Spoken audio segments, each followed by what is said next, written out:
Good evening, everyone. This is Kathy L. Murphy, the Pulpwood Queen, and I'm reporting live from my little cabin in the woods, Murphy's Law, here in East Texas. And tonight I'm so excited because we have back one of my favorite authors. We have Rita Sims Quillen, and this is her new book, Some Notes You Hold, and it's a book of poetry. Now, Rita was all excited about the fact that I picked a poetry book, but I usually do. I've picked poet laureates of states. I picked our national poet laureate. I love poetry. In fact, I read, so many of the affirmations in the Psalms, the things you read in the Bible is poetry. And I even shared a poem today of Rumi. I'm going to show you the book. But I love poetry, and I'm hoping that everyone out there in, book reading land recognizes that poetry is like perfume. We all spray ourselves with toilet water and eau de cologne, but perfume is the essence of rendered down into the finest fragrance, and that's what a poem is. It's where every word has weight, and every word that you write has weight. And it was so funny because when I first picked your book, Wayland, and found out about you, I didn't realize that Ron Rash, who has been here over and over and over for his books, The World Made Straight, every book he picks, and he's a poet. And I told him years ago I didn't understand poetry. And he said, "Well, why don't you understand?" I go, "I don't know. It's just the way people talk." And he goes, "I'm going to send you some books." And he sent me one called Eureka, which is really weird because that's the name of my Mhm, hometown. And it's about the paper mills, which is pulpwood.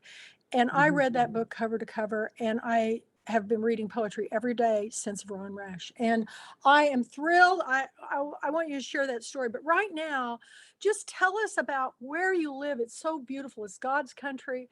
Tell us about your family. Tell us about this book. I want to hear from you. Okay, well, it's wonderful to be here, and thank you, Kathy. All your words about poetry are so true and music to my ears. I live in this very far southwestern corner of Virginia. I could almost throw a rock and be in Tennessee, as you can tell from my accent.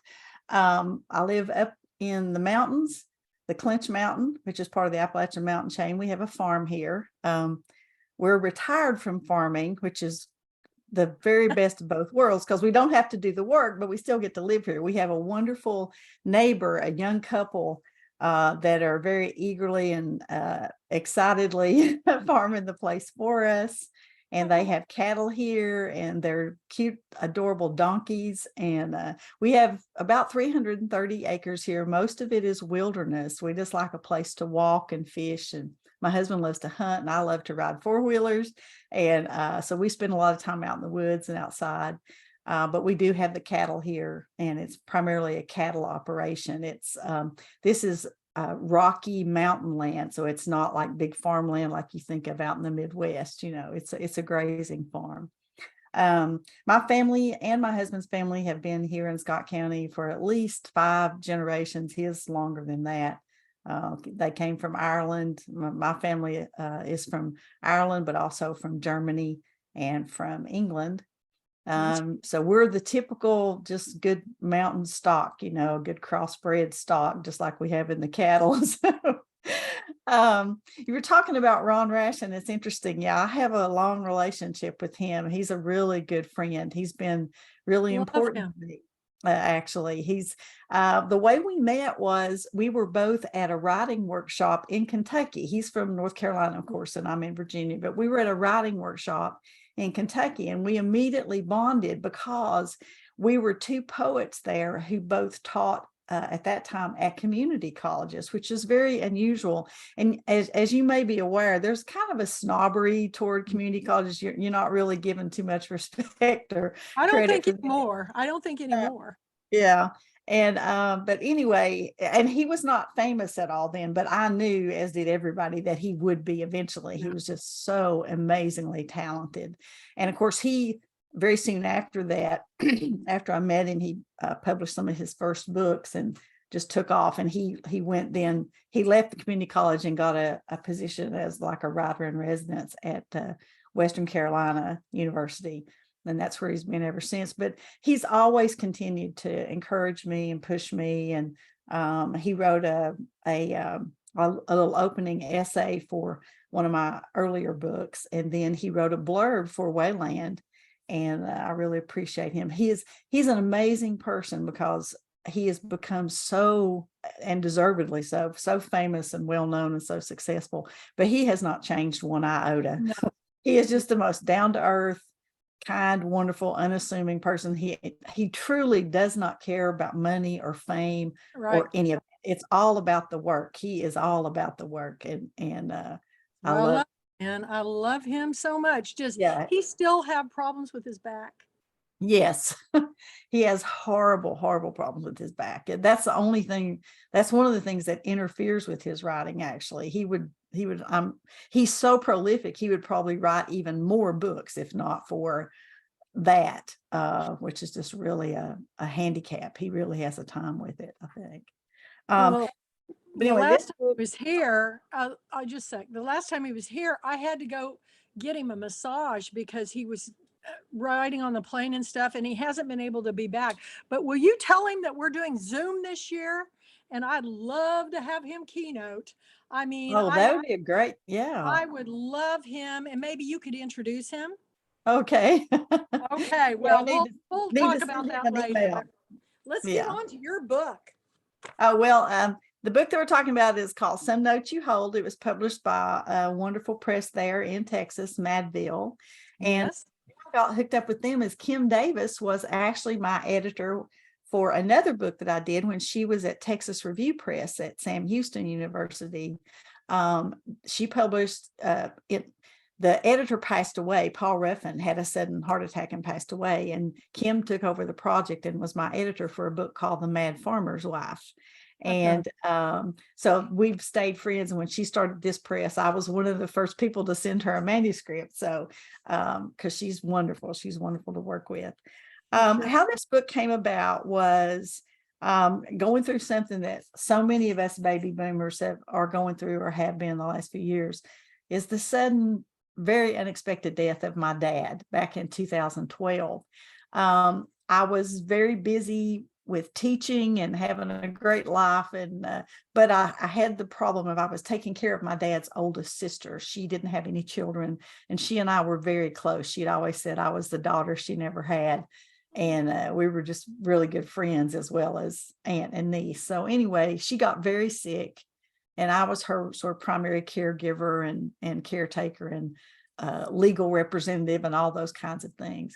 And so I was so focused on that, and then just so shocked that out of left field, my dad passed away. And it was just, and then I lost her 8 weeks later. And went through all the legal nightmare of trying to, take care of her estate and then help my mom with my dad's stuff. And it was the worst year of my life.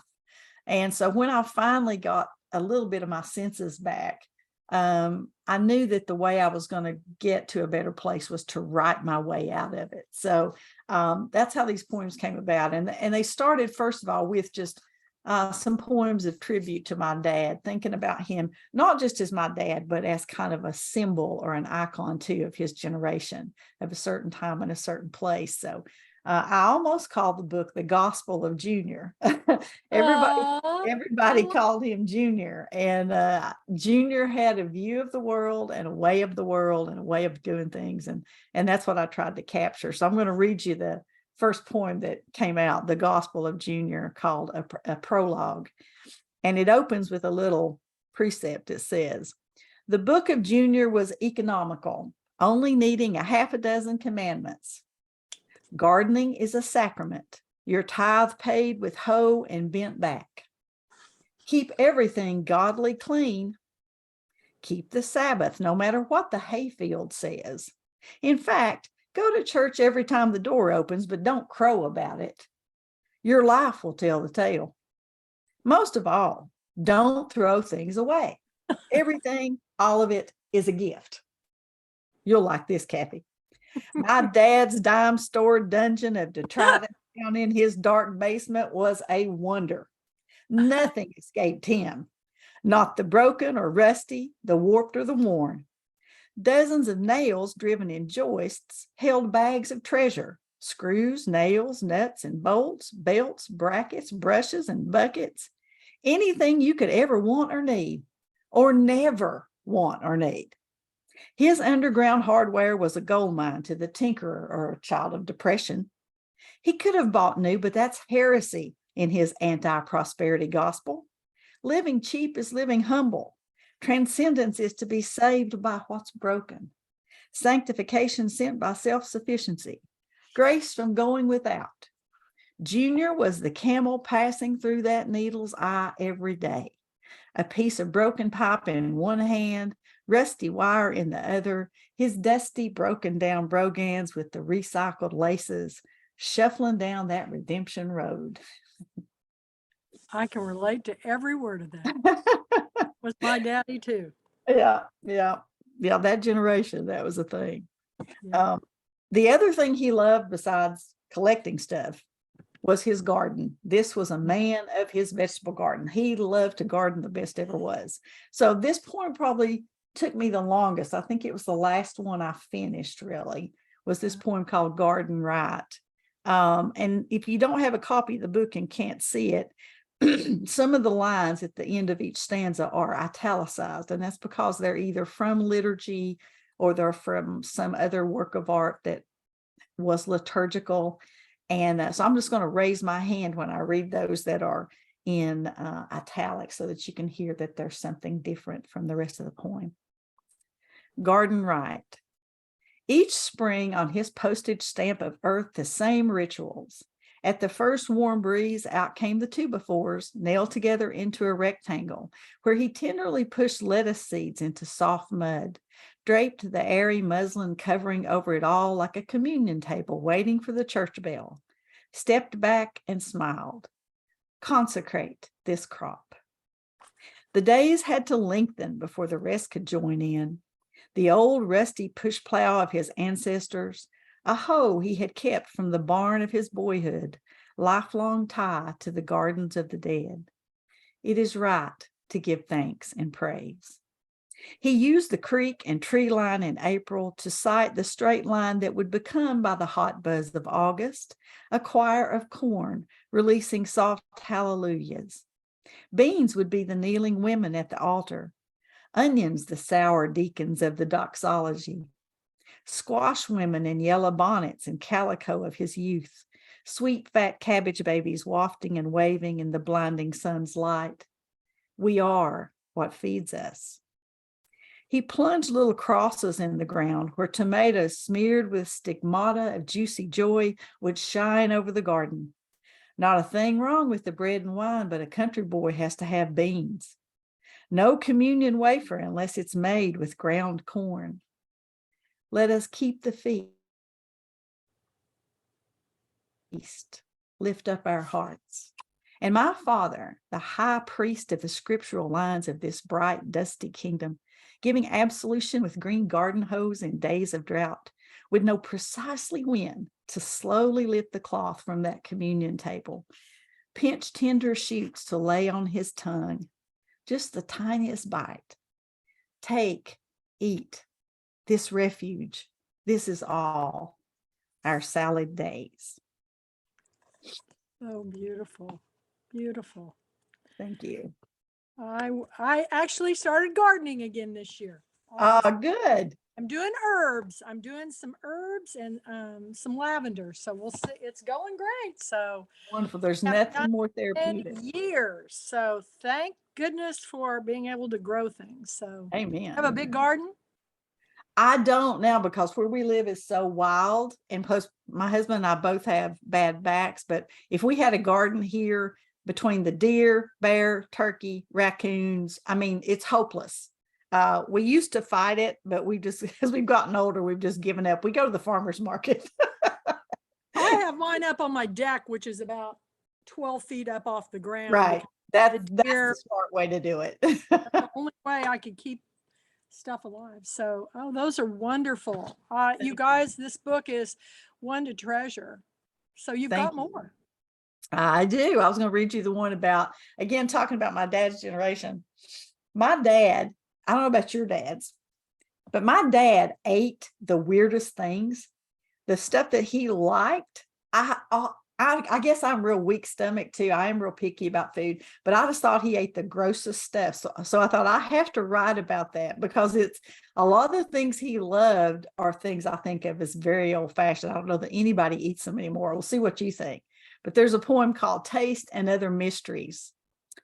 Dad poured packs of peanuts in those small Coke bottles, Yeah. pushing all that good salt into a sugary brine and bland mush. Loved chicken livers, fried crisp. Even the smell makes me gag. Ugh. Delighted in candied orange slices with the consistency of sugared plastic for dessert. Yep. He would pour out a whole jar of canned tomatoes, edible dream catchers floating in red soup, and relish them with peanut butter crackers. Junior was the only person in the entire world who actually loves Claxton fruitcake.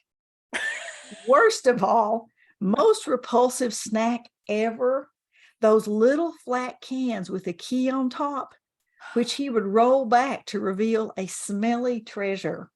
Little oily sardines to lay on saltines, which he would make disappear into the smile under his mustache. How does one reconcile it? Sound judgment otherwise, his brain was hardwired to change flavors from reality to some phantom or dream into delicacies inexplicable to me. Eating memories, perhaps, from another age, another place, where he was a fatherless child, his mother too sad to get out of bed. All I know is he would laugh out loud at this remembering while hating all the attention, no opportunity to defend himself or explain or qualify. As someone famously said, no one wants a poet in the family. He's not here to forgive me, place the calloused hand of absolution on my shoulder, giving me permission to go work another field, plant some other seed, try a new recipe. But it's time. I'm old now too, with my own strange cravings. I have worked his garden, captured his countenance, kept a legend of all his accounts, made a record of his days, served up his plate, hewed the jagged field rock of his life into a smooth stone necklace I wear near my heart as I set my own table, prepare a new feast. Well, What is it about orange slices? My dad, that was his go-to, and those are the nastiest things I've ever seen. well, they are. And I told you we have donkeys, the donkeys that live here, they love those things. Those Oh. donkeys will eat orange slices. I said, see, they'll eat anything. Oh, I can't stand them. Did he eat Boston baked beans? Oh, yeah. Oh, yeah. We used to go to the drive-in theater and he'd take orange slices and Boston baked beans. And we would just go, yuck, we want That makes no popcorn. sense. It makes I sense. don't know. I never did get it. I just don't get it. Oh, anyway. That's As fun. far as this book, though, I didn't, I wanted to have this a fairly short section in the book that's just kind of like an eulogy to my dad, but I didn't want the whole book to be that because it's not what it's about. It is about grieving, though. So you had to know what I was grieving for. But as I began to continue to write, what I found myself gravitating toward was away from the poems about him and about grief to then think about the good things in life and how do you recuperate and recover and move on from a really bad, stressful time. Well, for me, it's always been music. That's my other love. So I found myself writing poems about music and about why I loved musical things. And so I'm going to read you just a couple of those poems. That's from the middle section. That's called an interlude. Mm-hmm.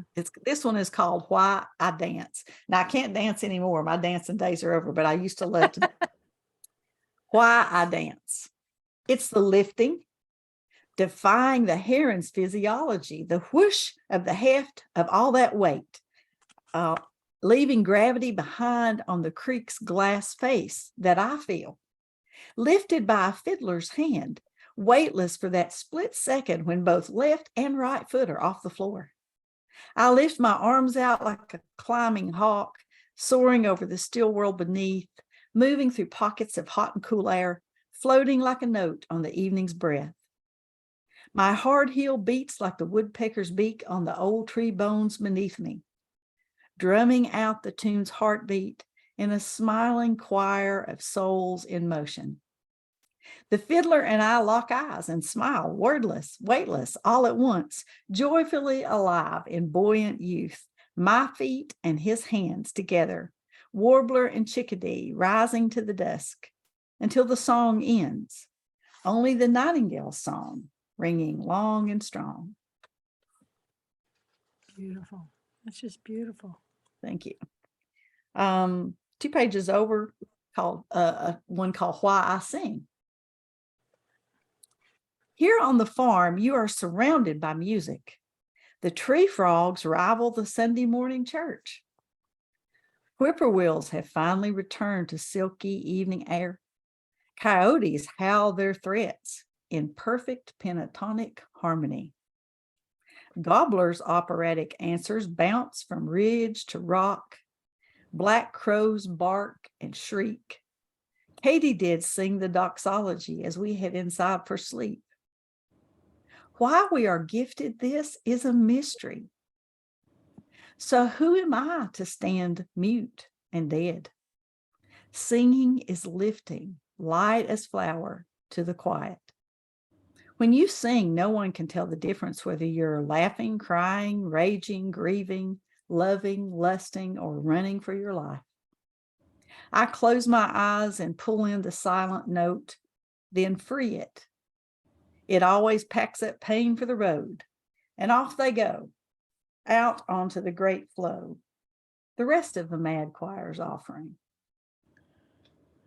That's beautiful. One more, and then I'll do some music here. Let's see. The last section of the book is called Holding On, and it's about, it's kind of a hodgepodge of things, but it comes back particularly to writing and to art as balm and healing and something that centers you, something that reminds you of the good things, both outside and inside you, and anchors. It's an anchor, So I thought Holding On is a good title for that last section. And it opens with a little prologue from a ancient Chinese poet translated by Leonard Ng. And she wrote, "Human life, a dream of joy and sorrow mingled. Why is it that gaining one, the other also comes?" Yeah. And so I think this last section is about accepting that this is what life is, that as you get older, you're going to finally pay the piper. The bill's going to come to you for your life, because the long, wonderful life that you've lived leads you to grief. You begin to lose people, and so you're grieving. That's just part of it. So there's a prayer in the last section. I always try to include a prayer in all my books. I love to write them. So this one's called A Prayer for Birds and Sunrise. Thank you for the porch facing east, where I watch each morning God's hot palm rise above the mountain's soft sides, fingers spread wide against a gray pink canvas, tender light building a silk screen to catch drops of worry, sorrow, or regret blown across my hot cup surface. May I hear forever the birds above, ones, twos, and triplets of feathered music, floating and darting the currents, their notes an art song of holy noise from ancient studios of creation before love was a word, or grief, before time became a ghost breaking glass in the rooms upstairs. Let the fingered dawn launch the raptor to carry my heart to deepest secrets of trees, my feet to the wild creek, my hands together and head up, walking straight and strong, to fox den, bee tree, deer bed, places where I wait for the truest rejoicing. Well, the other thing that I like to do, or have since I retired, was I decided to challenge myself by seeing if I could transform some of my poems into songs. Right. And let me tell you, that is really hard because obviously you can hear I write in free verse or sometimes blank verse. I do some formal type poetry, but not much. It's not my forte. It's not my instinct. But when you do a song, you've got to rewrite. You want to keep as much of the original poem as you can, but you're trying to, you have to make it work within the line of music. And then also it has to rhyme. Songs need rhyme for them to really be powerful. So you've got to sort of rethink what you do. So anyway, I've played around with that some over the last few years and really had fun with it. So I thought I'd share a few songs with you guys, if that's okay. Oh, And I'm not going to read the poem to you, the original. I'm just going to sing you the song version. Okay. Give me just a second here. Okay. This is exciting. What kind of guitar do you have? It's a Martin. Martin? 18. I love it so much. It's one of my best friends. Let me get a pick here. Okay. This song is called When the Children Come Home. And it is based on a poem from the same name from the book I mentioned that Kim Davis did for me at Texas. It's from the TheMadFarmer'sWife book. And also one of the things you have to think about when you're deciding which poems to turn into songs is it has to be the most universal thing you can possibly talk about. You have to feel like there's going to be a lot of people that's going to identify. I feel like those are the poems you want to really concentrate on. So this is one I feel like a lot of people know about. If you've ever been someone who's on a farm, when your children don't really want to farm, you come to that point where it's the end of the road. And that's what this song is about. And it's called When the Children Come Home.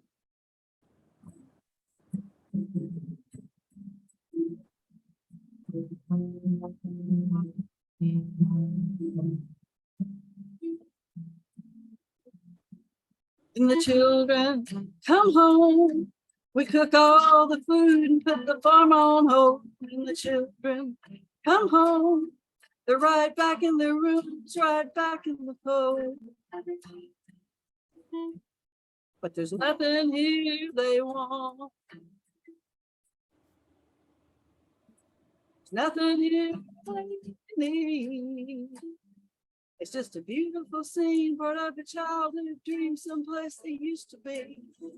When the children come home.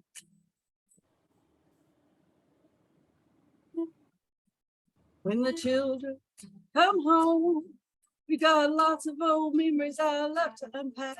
When the children come home, they can't stay long, got to hurry right back. Love lives on, it stays and stays. We tell stories of our old days. We had a good life here, I have to say, but they'll tell the stories their own way. When the children come home.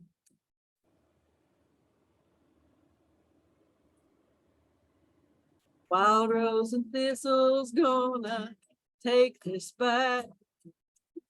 When rain and green will cover all our tracks. But moms and dads have got to realize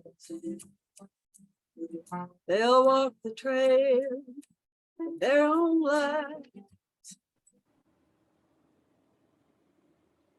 When the children come home, we cook all the food and put the farm on hold. When the children come home, they're right back in their rooms, right back in the fold. Love lives on, it stays and stays. We tell the stories of our old days. It's just a beautiful scene, part of their childhood dream, someplace they used to be. When the children come home. When the children come home. They shall always be home.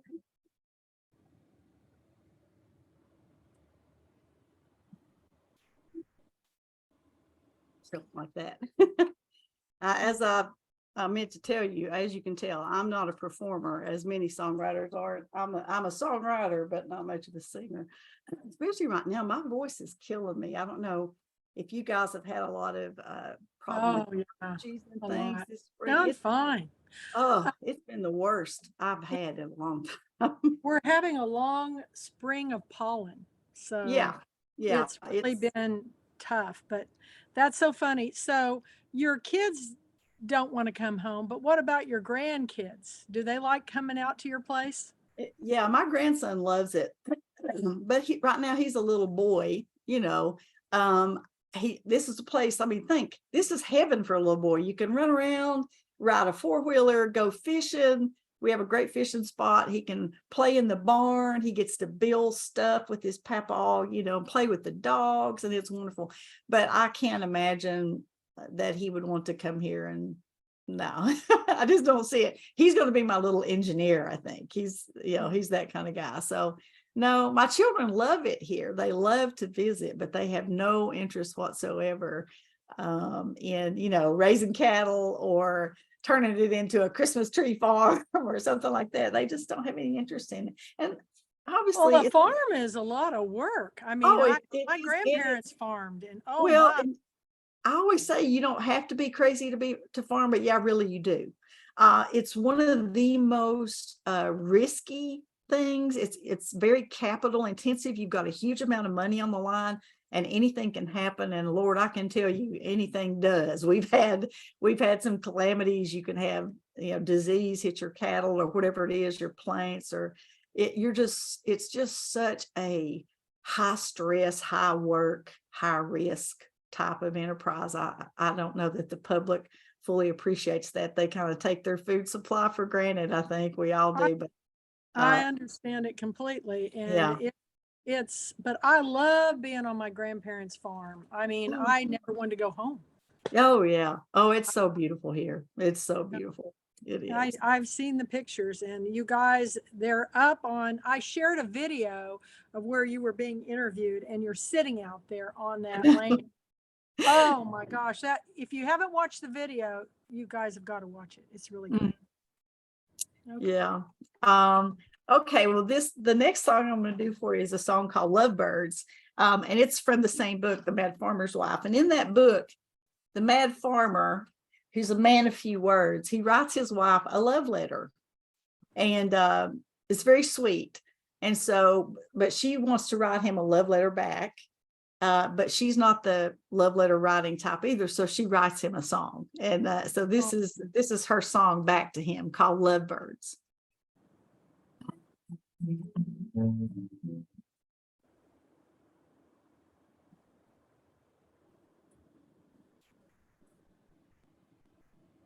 I was gonna write a love song, but I wrote about two bluebirds instead. Their love is never gonna go wrong. They'll face the future together without dread.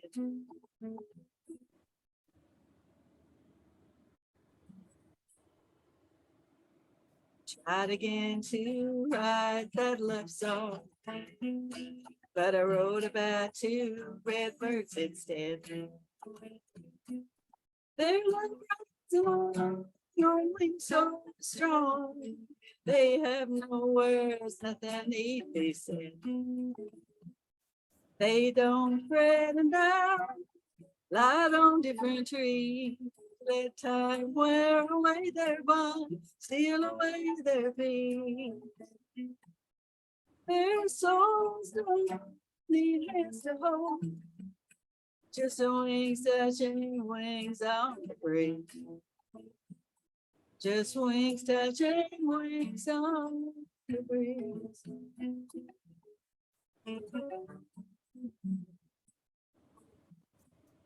Finally gonna write that love song. Now write about them blackbirds instead. Years and years roll by, our love. We'll face the future together without dread. We won't fret and down, light on different trees.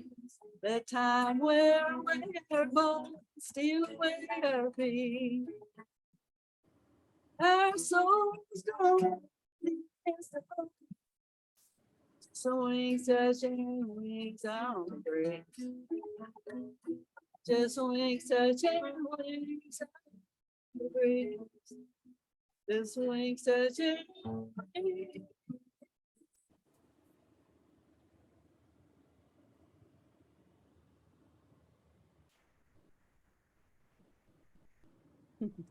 So sweet.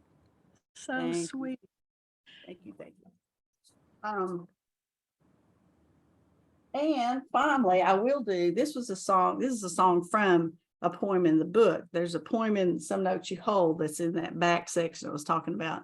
I have a thing about this. I think that American poetry, it's one of its faults is the lack of humor, because historically poetry was supposed to contain wit.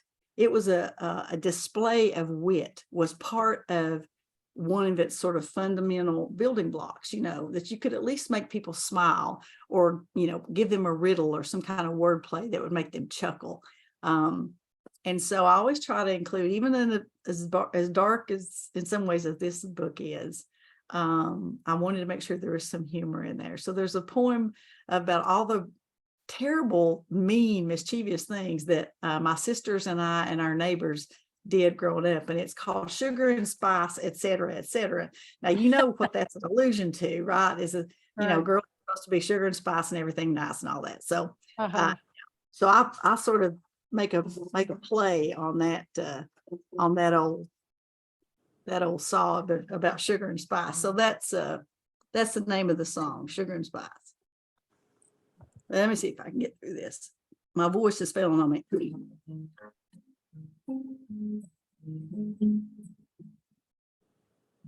Sugar and spice and everything nice was mama's really good advice about what every country girl should be. But to me, my sisters and the girls next door, that sounded like a great big bore. So we had other notions about the way to spend our time. Yeah, we learned to play poker and we learned to smoke. Just about every rule got broke. People worried we were headed for a life of crime. One Halloween, we built a fire in the street. That thunder you heard was the sound of our feet running from the cops up the hill, my friend's house.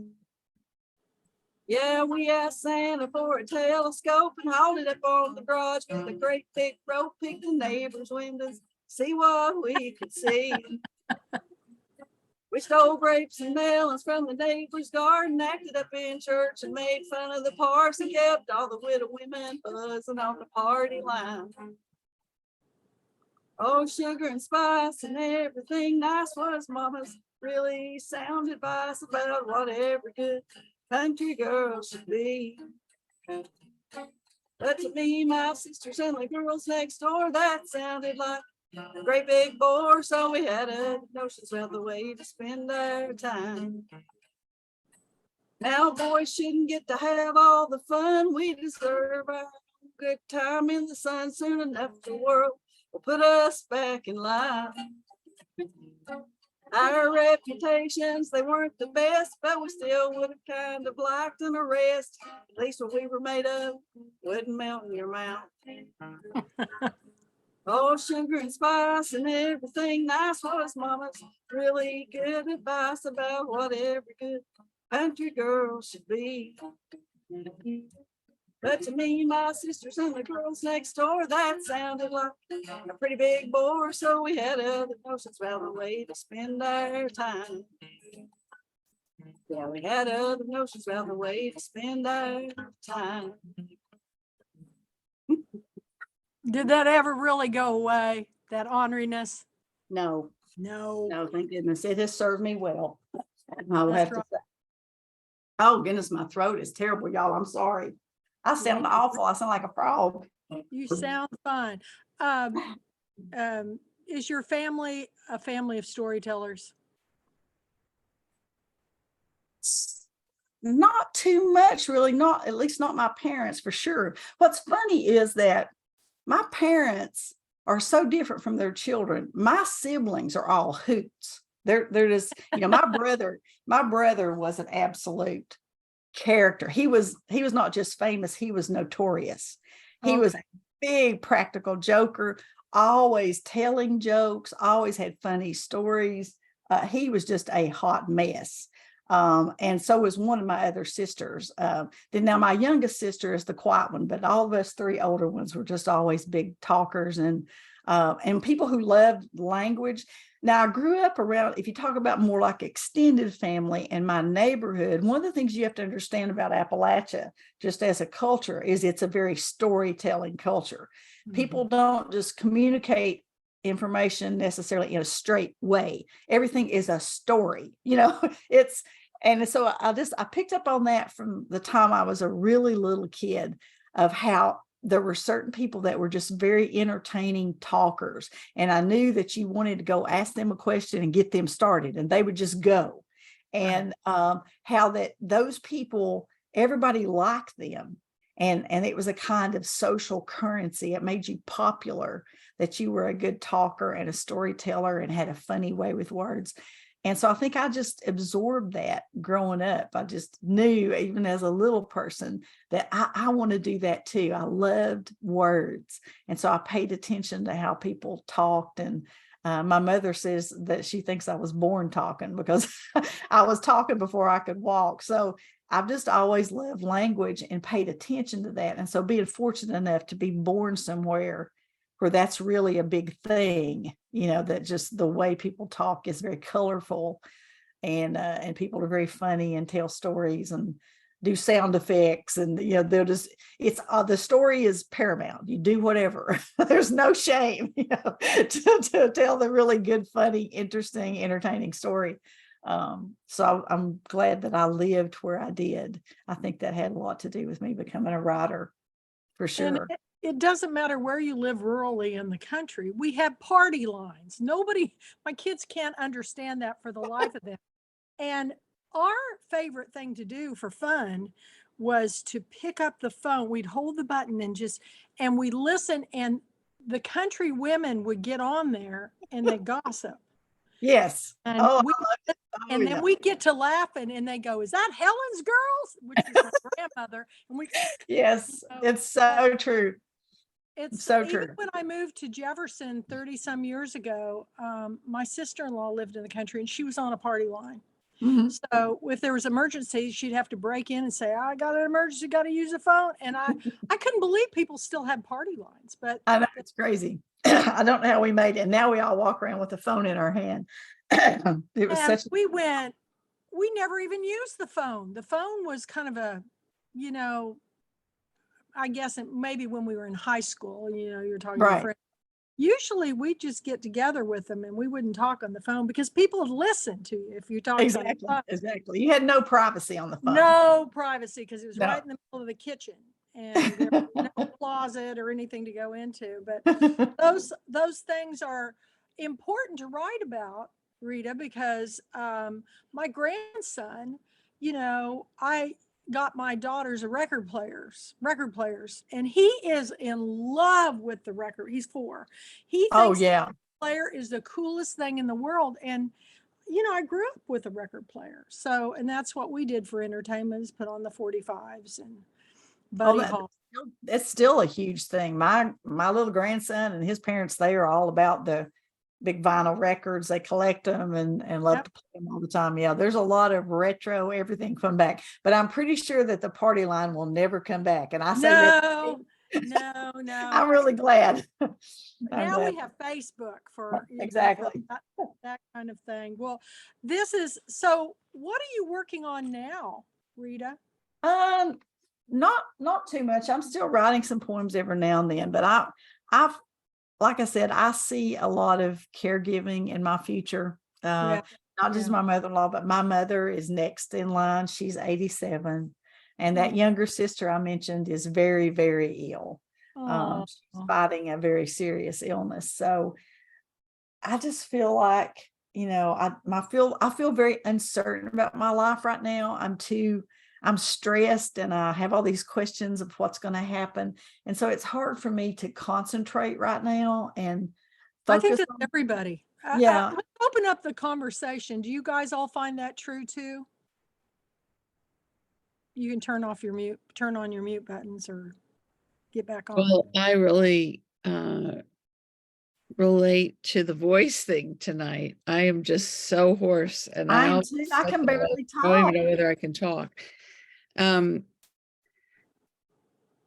I don't know why, I knock on wood, but everybody passed in my family and friends too,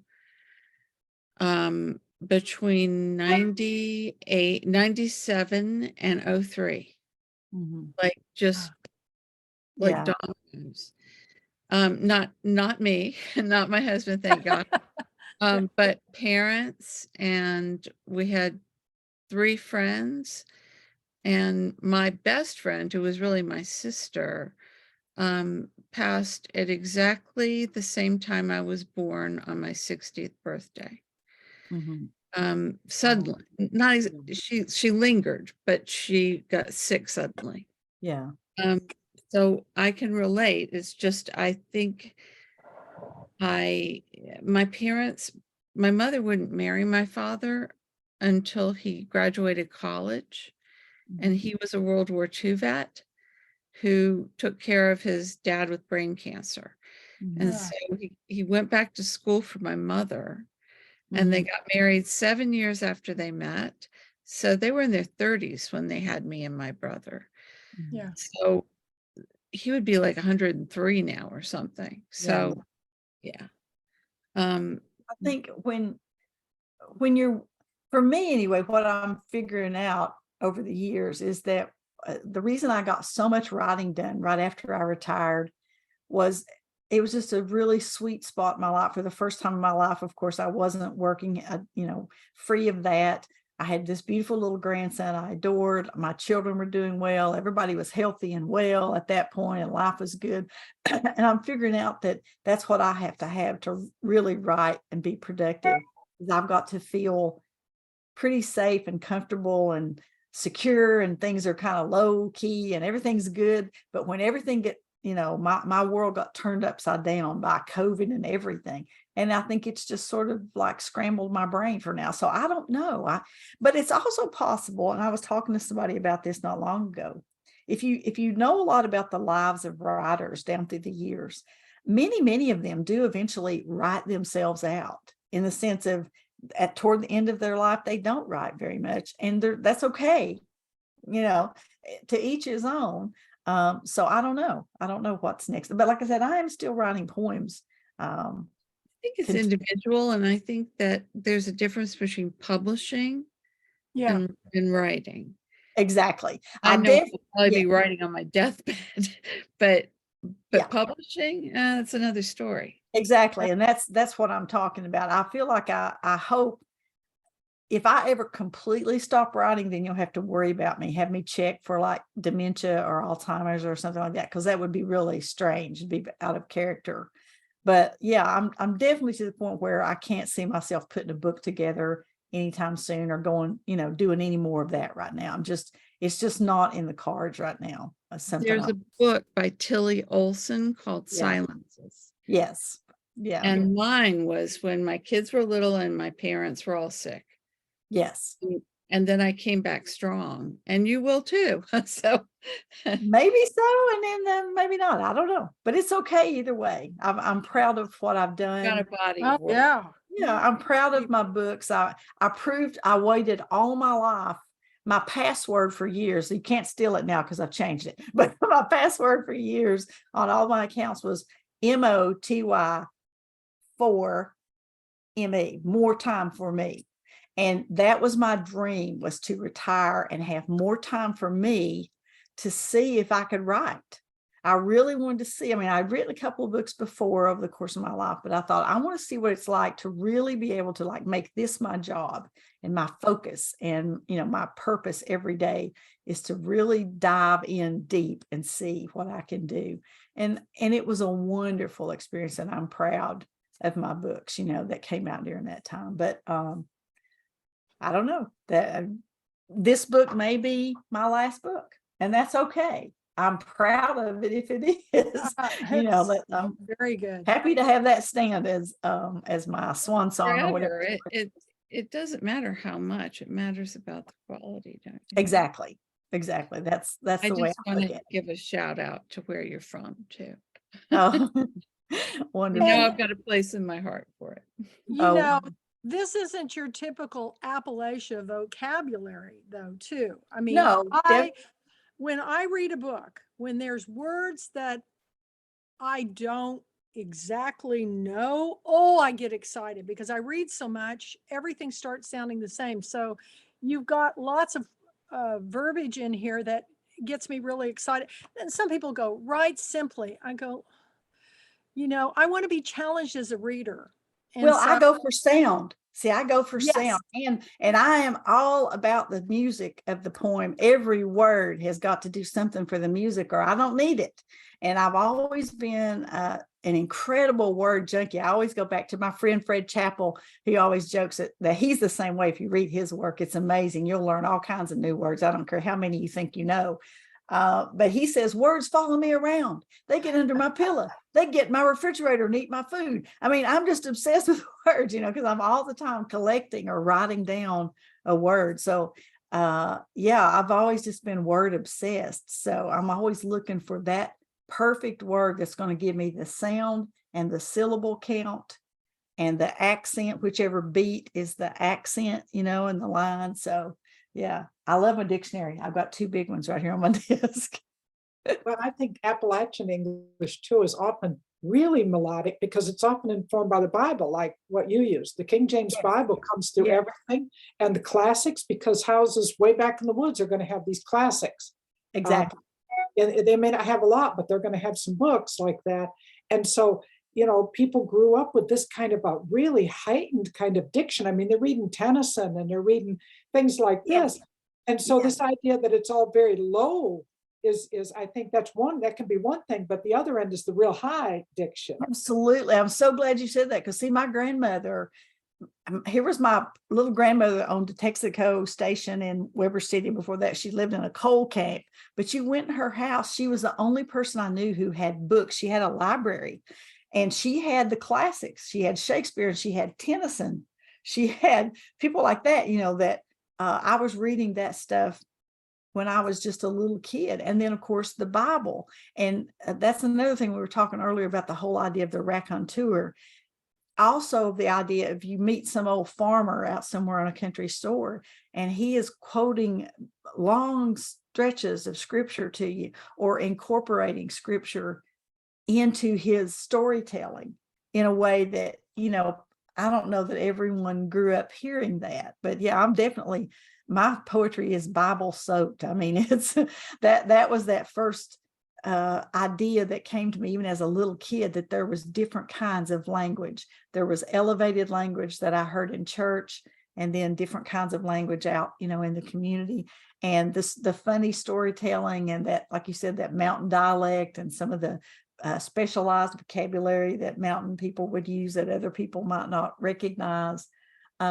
I just began to understand that there was different flavors of language, just like there was, flavors of food or whatever.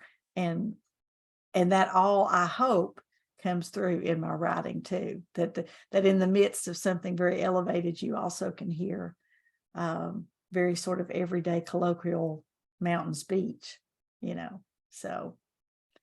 I'm hoping we never get rid of that. I hope we don't become so homogenous that we all sound alike. And, Oh, yeah. I love to hear when somebody says they're from Tennessee or Georgia or Oh, absolutely. Kentucky, or, and people always say when I go home, they go, "Oh, you are Texas now." And I go, "Give me a day and I'll be sounding just like I'm from Kansas," Right. It's still in there, It's still there. You pick it up after you're around it. I mean, we don't say Kansas. We drag the first syllable, Kansas. We Yeah. drag I love listening to those the storytellers and the voice. So do you read aloud when you write? You read aloud your Oh, words? absolutely. Yeah. That's a big part. Once I get it to where I can see that it's a poem and it begins to take a shape and a form and a direction, and I know what it is, then I begin to work out loud. I have to, because like I said, that's my main obsession. Other poets have others, but for me, the sound is everything. And I wish actually, if it was up to me, instead of printed books, my poetry books would be like audio books. I would read them aloud to you. That's because I feel like that's the only way you fully experience them, is to hear the sound, the music of them, and the rhythm. Like that, for example, that line from that poem, Why I Dance, my hard heel beats like the woodpecker's beak on the old raw boards beneath me, or whatever. That musical rhythm that's in that line, you might miss it if you just read it on the page. But when I read it out loud to you, you hear that it's it's a musical line. And so, yeah, I wish it's very, very oral to me. That's the way I write it. Yeah. Back in the early 2000s when I had my shop, Ron came and we had a porch party, and he read, I think One Foot in Eden, read a story about the scene where he's bathing his wife and shampooing her hair. Yes.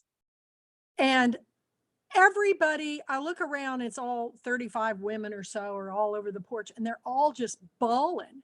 Yeah. And when he got done, he looked up at her, what's wrong? And they go, I've never heard a man talk about a woman that way. And they were all just saying that they voted him the best read aloud author they'd ever heard in their life. And it's true.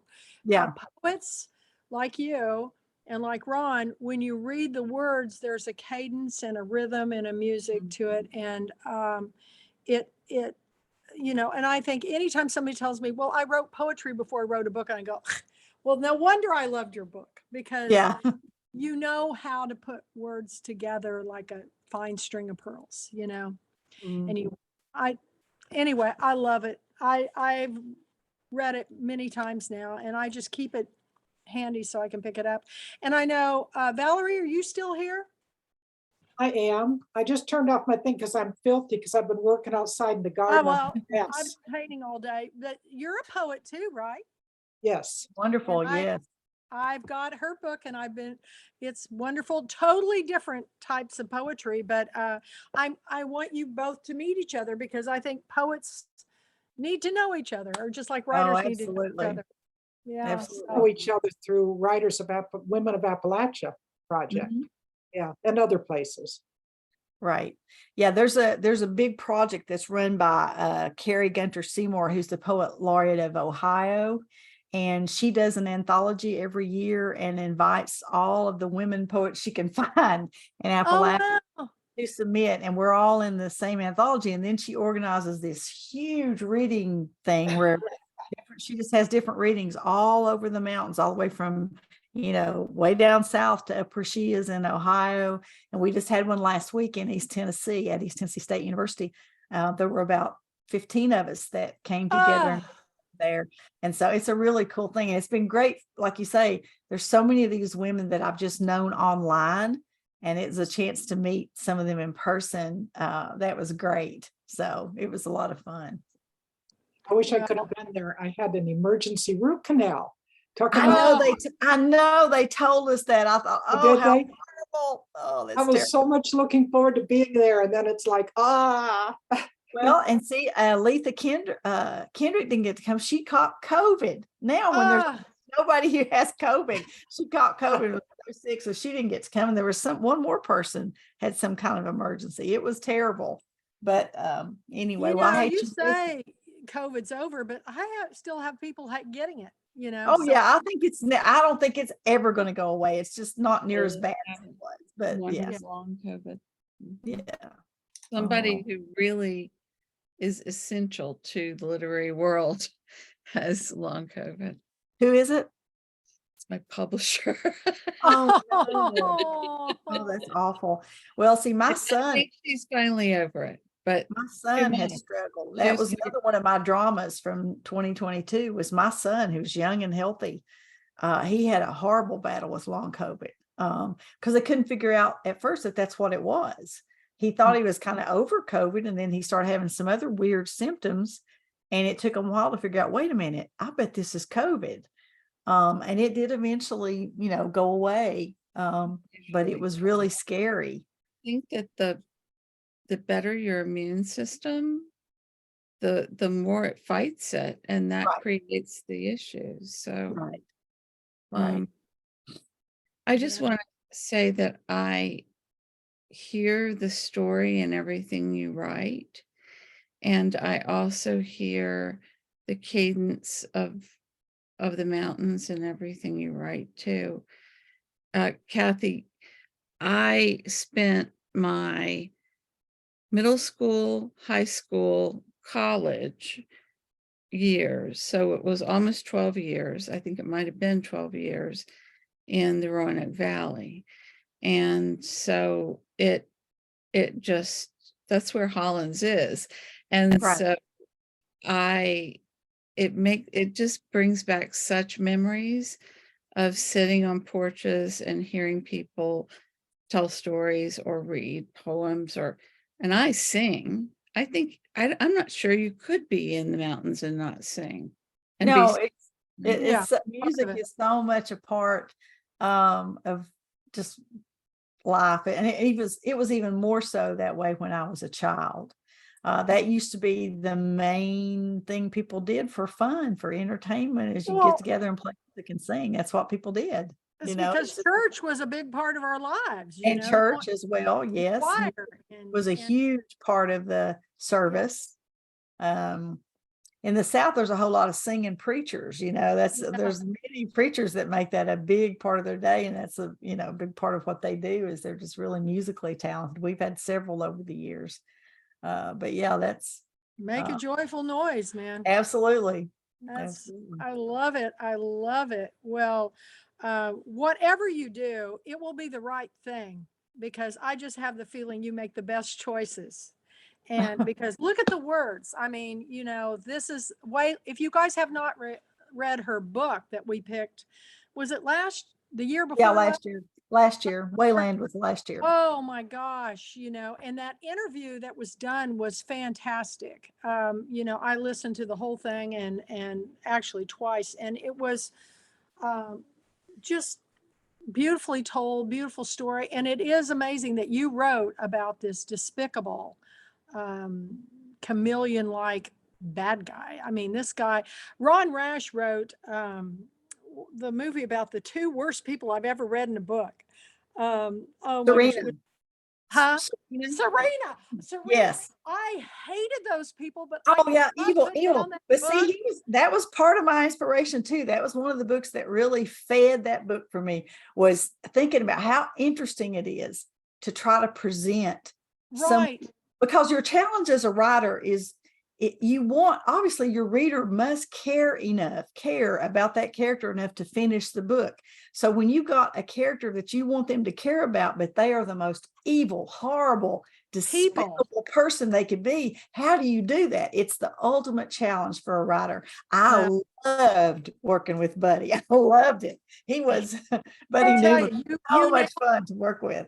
And so did Ron Rash. And if you guys have not read the book, it was made into a movie. And I actually enjoyed the movie because I thought, who better to play these parts? Bradley Cooper and Jennifer Lawrence play these two despicable people. And, and I love both of them. They're great actors. But yeah, it would be great to see that made into a film. Oh my gosh. Yeah. Well, I hope people tell me that my writing is very cinematic, that both novels, they can see them as a movie. And I said, well, that doesn't surprise me, because that's how I wrote them. In my head, I write scenes, just what I see happening in front of me, just like a dream, and I write it out and then I flesh it out. But yeah, it's have all you ever read any Daniel Woodrell, who does country noir?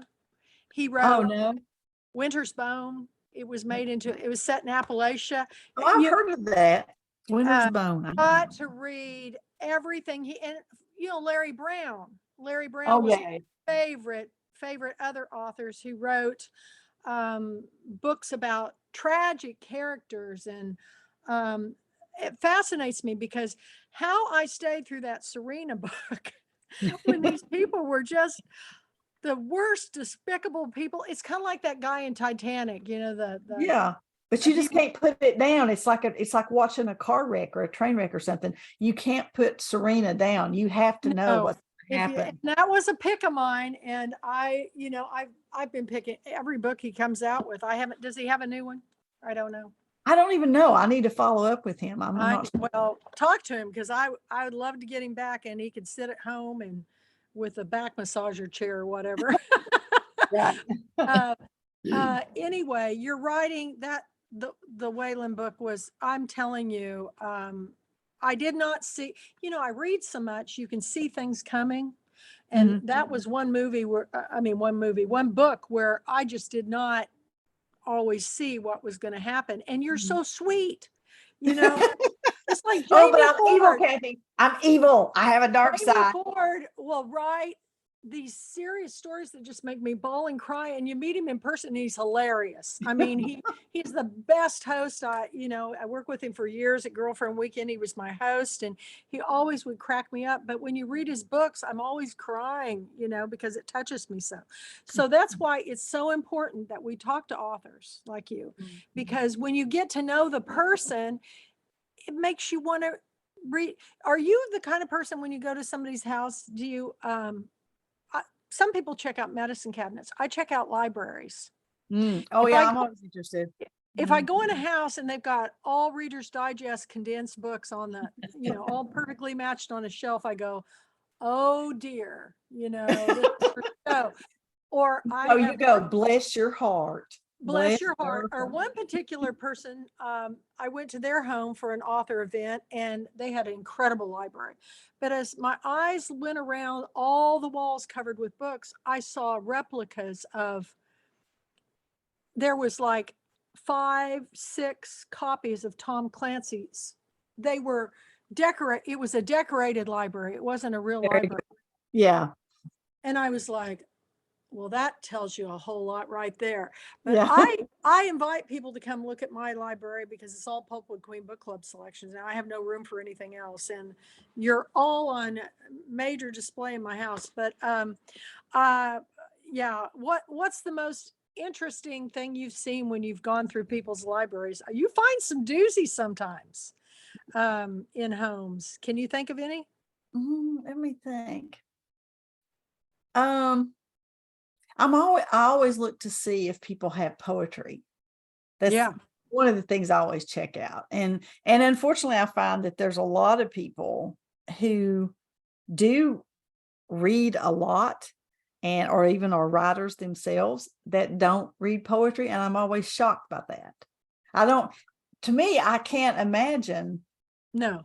being a writer and not read poetry. And I always do, when I used to teach a lot of writing workshops and things, and even if it was a fiction workshop, I would always make sure to include some poetry and talk about how you have to, there's so much writing poetry can teach you, even if you're not ever going to publish it or whatever, but just getting into some of the discipline of doing that is going to pay off in your other writing and just in the way you see the world and everything. I just don't understand how people write fiction who never read poetry. I don't get it. But that's a lot of people don't read out of one genre too. And that's Yeah. why people go, why do you pick the books that you pick? And I go, I pick things out of people's comfort zone. And some of them have been really pushing the envelope, in fact, Ron Rash introduced an author. He had an author who was supposed to be with him at the Southern Festival for the Books one year, and he couldn't make it. So he pulled Ben Fountain. Do you know Ben? No, I don't. He's a Dallas journalist, and he wrote a book, and he introduced him. And that's back when Tawana was my executive director, and we just hung on this Ben Fountain's every word. And I go, we're going to make this book a pick. And I did. And I had a book club member walk in the door, and she threw it in the trash in front of me. She said, that was the most despicable, vulgar book I've ever read in my life.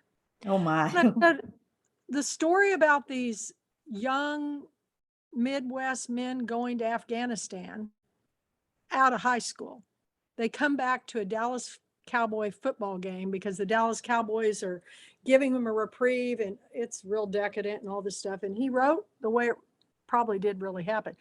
And there was a lot of language. And I said, my 2 nephews are in the military and they talk just like that. And she goes, oh, I can't believe they talk like that. And I go, you need to enter the real world, people, because that's the language the kids use today. Well, 2 weeks later, it won the National Book Award. Yeah. It was Billy Flynn's Long Halftime Walk. And Yeah. I learned about that book from Ron Rash. So, you know, Ron picks some winners, and we have the same agent. Now, Marley Rusoff isn't your agent, is she? No, I don't have an agent. I've never. Okay. Okay. Mm-mm. No, I never was able to get one. A lot of agents wrote me very nice letters and said, you write beautifully, but they I didn't. don't think you need an agent anymore because it's so hard to get published that it's Yeah. ridiculous. I mean, obviously I've been lucky enough. I've found all these wonderful people who were willing to publish my books and over Well, the you years. stick And with him because Madville's a great I love oh everything yeah. he sends me, and she's really got a good eye for I writer. agree. I agree. I'm proud to be in that family for sure. And but anyway, anybody else have some comments or anything they want to pipe in? Are y'all still there? Just thank you. I've got a graduation ceremony I've got to prepare for tomorrow. My daughter gets her Oh. master's tomorrow.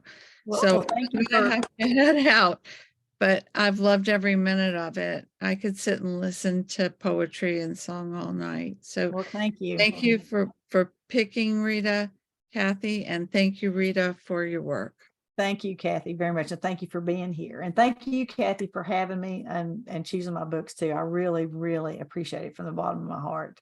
Well, Great to knew be the here. minute I read the first poem, this is going to be on the list. So I have got half my books picked for 2024. So if you have a new book, and I'm just now starting to let people know that I'm picking their books, but I will make the formal announcement at Girlfriend Weekend. But we're doing it Zoom this year because I kind of wanted to see, and most of my authors told me they couldn't come if it was live, but if it was Zoom, they could come. Yeah. So it's really important to me that we let people in from all over the world, and they can do that via Zoom. So I never thought in a million years I'd be running an online book club convention, but actually we've done 2 of them. And did we do 2 or 3? It was a lot of fun. We were live last year, which was awesome in Amelia was Island, great. Florida. But I'm still happy that, you know, we're going to be doing online. So I know everybody needs to go. Happy graduation to your daughter. And everybody, thank Rita. Share, share, share. This is taped. I kind of cut out for a little bit because I lost the internet, but I'll get it all up onto the YouTube channel by tomorrow morning. And Rita, stay in touch. I'd love to hear what Ron has to say. I lost everything when the water came in on my computer. So Okay. I have. I'll give him a shout out here tomorrow, the next day, and Well, you can tell him we were all singing his praises because I will tell him that we talked about him like a dog for over an hour, and he's got to step in and defend himself. And yeah, well, hopefully I'll get him hooked back up with you, get him to email you. So okay. good night, everybody. Love you all, and happy. Love you, and thank you for sharing your music. And I'll put my mandolin back up. This was my great grandfather's mandolin, and he can. That is so cool. Hold on to that. That's a treasure. Yeah, the Maloney's from Boston, but most of my family came over in the Irish immigration Right. to Tennessee, then on into Missouri, and then Kansas. So yeah, we're mutts. I'm a mutt. So they make good dogs, you know, little mutts. There you go. There you go. Anyway, have a wonderful week, and we'll see you next time, everybody. Thank you for showing up, and share the post when I get it up. Thank you. All right. Thank you. Will do. Good night. Bye-bye. Love you. Bye-bye, everybody. Thank you, everybody.